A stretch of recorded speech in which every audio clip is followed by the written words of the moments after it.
صلی اللہ علیہ وسلم صلی اللہ علیہ وسلم۔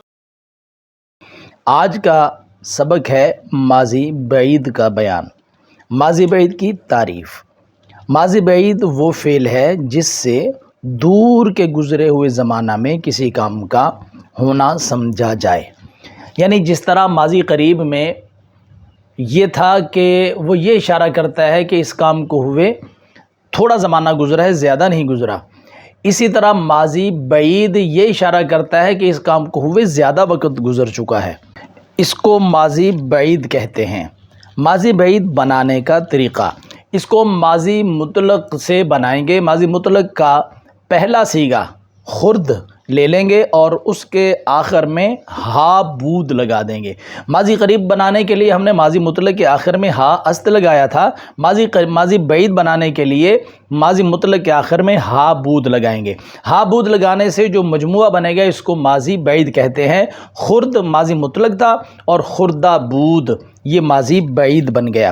اب ماضی بعید کی پوری گردان کرنے کے لیے بود کے آخر میں نشانی لگائیں گے، اس کے آخر سے کوئی حرف ہٹائیں گے نہیں، جیسے خردہ بود نشانیاں لگا کر خردہ بود، خردہ بودند، خردہ بودی، خردہ بودید، خردہ بودم، خردہ بودیم۔ اور اسی گردان کو مجہول کرنے کے لیے ماضی مطلق مثبت مجہول لیں گے اور اس کے آخر میں ہا بود لگا دیں گے۔ ماضی مطلق مجہول تھی خردہ شد، اور اس کو بعید کے درجے میں جب لے جائیں گے تو یہ ہو جائے گا خردہ شدہ بود، یہ ماضی بعید مجہول ہو گئی، اور ماضی بعید مجہول کی پوری گردان ہوگی کیسے؟ خردہ شدہ بود، خردہ شدہ بودند، خردہ شدہ بودی، خردہ شدہ بودید، خردہ شدہ بودم، خردہ شدہ بودیم۔ یہ ماضی بعید مثبت معروف اور مثبت مجہول کی گردان مکمل ہوئی۔ انہی کو منفی کرنا ہو تو جس کو منفی کرنا ہے اس کے شروع میں نون لگا دیں گے تو وہ مثبت سے منفی ہو جائے گی۔ ہمارے پاس گردان تھی فعل ماضی بعید مثبت معروف خردہ بود، اس کو منفی معروف کرنا ہے تو معروف اسی طرح رہے گی، شروع میں نون لگا دیں، منفی معروف ہو جائے گی، جیسے نہ خردہ بود، پوری گردان، نہ خردہ بود، نہ خردہ بودند، نہ خردہ بودی، نہ خردہ بودید، نہ خردہ بودم، نہ خردہ بودیم۔ ان کے تراجم یوں دیکھیے کہ پہلی گردان کا ترجمہ یہ ہوا تھا اس نے کھایا تھا، انہوں نے کھایا تھا، تو نے کھایا تھا، تم نے کھایا تھا، میں نے کھایا تھا، ہم نے کھایا تھا۔ اور مجہول میں آ کر جب یہ خردہ شدہ بود بنا تو ترجمہ بن گیا وہ کھایا گیا تھا، وہ کھائے گئے تھے، تو کھایا گیا تھا، تم کھائے گئے تھے، میں کھایا گیا تھا، ہم کھائے گئے تھے۔ اور جب اس کی منفی بنی، منفی معروف میں اس کا ترجمہ، یعنی منفی معروف کی گردان کون سی تھی؟ نہ خردہ بود، نہ خردہ بودند، نہ خردہ بودی، نہ خردہ بودید، نہ خردہ بودم، نہ خردہ بودیم۔ اس کا ترجمہ ہو گیا اس نے نہیں کھایا تھا، انہوں نے نہیں کھایا تھا، تو نے نہیں کھایا تھا، تم نے نہیں کھایا تھا، میں نے نہیں کھایا تھا، ہم نے نہیں کھایا تھا۔ اور ماضی بعید منفی مجہول نہ خردہ شدہ بود، نہ خردہ شدہ بودند، نہ خردہ شدہ بودی، نہ خردہ شدہ بودید، نہ خردہ شدہ بودم، نہ خردہ شدہ بودیم۔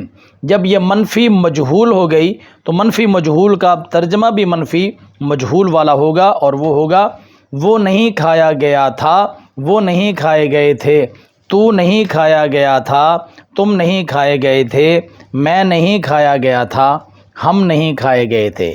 تو اس طرح ہماری ماضی بعید کی 4 گردانیں مکمل ہوئیں: مثبت معروف، مثبت مجہول، منفی معروف اور منفی مجہول۔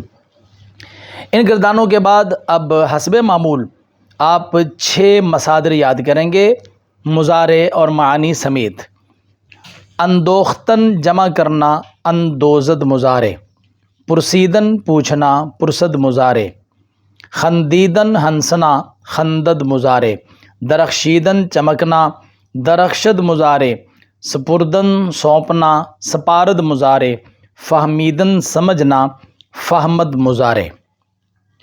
مشق کے طور پر فارسی کے الفاظ کو اردو میں ترجمہ کرنا ہے۔ الفاظ سنیے: خندیدہ بودی، سپردہ شدہ بودم، نہ فہمیدہ اند، پرسیدہ شدہ بود، درخشیدہ ای، اندوختہ بودم، فہمیدہ شد، سپردہ شدہ بودید، درخشیدہ اند، نخندیدہ بودم، اندوختہ بودیم، پرسیدہ شدہ بودی۔ اب اردو الفاظ ہیں جن کی آپ نے فارسی بنانی ہے۔ میں نے پہچانا تھا، وہ نہیں سمجھے تھے، ہم نے نہیں بھیجا تھا، تم نے جمع کیا ہے، وہ چمکا، تو نہیں بھاگا، تم نے سونپا تھا، انہوں نے تعریف کی تھی، میں نے پسند نہیں کیا، تو نے نوازا ہے، ہم نے لکھا تھا، وہ نہیں دیا گیا۔ یہاں تک فعل ماضی بعید کا بیان مکمل ہوا۔ اس کی 4 گردانیں مکمل ہوئیں، 7 مصادر آئے اور اس کے بعد مشق۔ ان کو یاد کیجئے اور اگلی ملاقات فعل ماضی استمراری کے بیان کے ساتھ ہوگی۔ تب تک کے لیے السلام علیکم ورحمۃ اللہ۔